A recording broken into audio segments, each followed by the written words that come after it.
Title, Book Review, It Will Come Back to You. The headline itself feels like a gentle hook. It tells us that we're about to explore a new collection by Sigrid Nunez, a novelist who recently reached the mainstream crown by winning the National Book Award in 2018 for her novel The Friend. That book, later turned into a film with Naomi Watts and Bill Murray, finally put Nunez on the map and opened doors. When the review starts, we learn that this is Nunez's first collection of short fiction, assembled from stories that first appeared in reputable but second-tier literary journals such as Prairie Schooner, Salmagundi, Daedalus, AGNI, and Conjunctions. The reviewer points out that these little journals are crucial to the literary ecosystem. They're like comedy clubs where you can catch a rising star or a falling one.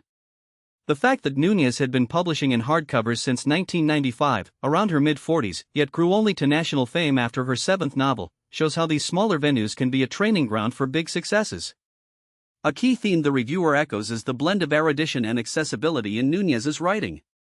The critic quotes novelist John Barth's idea that great literature is both stunningly literary and democratically accessible, and suggests that Nunez exemplifies that. Her prose is described as crisp, realized, and unfussy, like a well-prepared dish in a good restaurant, skillful, but not pretentious or overcomplicated. When it comes to the stories themselves, the review says the first 5 are superb, representing maybe the best of Nunez's work to date.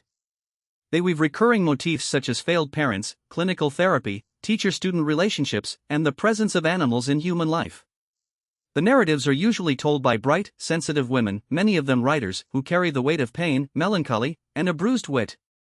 Their parents, architects, filmmakers, curators, academics, are as urban and stylized, sometimes grotesque, as characters in a Saul Steinberg drawing. The reviewer applauds Nunez for maintaining a mistrust of cultural hypersensitivity and thought policing. This wariness is still evident in the collection. One specific story highlighted is Philosophers.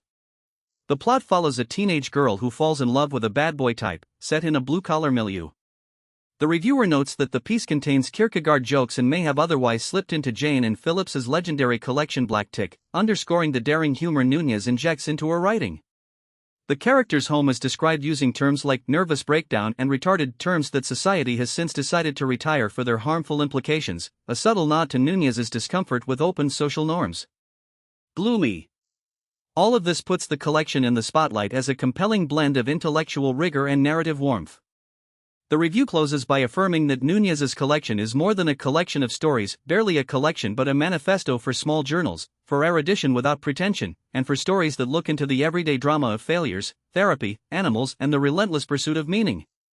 It will come back to you, as the title says, and as the reviewer assures us, you will, especially if you keep an easy open book on the coffee table, ready to revisit vivid women and their quivering stories. Thank you for listening. If you're ready to meet Nunez, you can find It Will Come Back to You in your local bookstore or online. Until next time, keep those pages turning.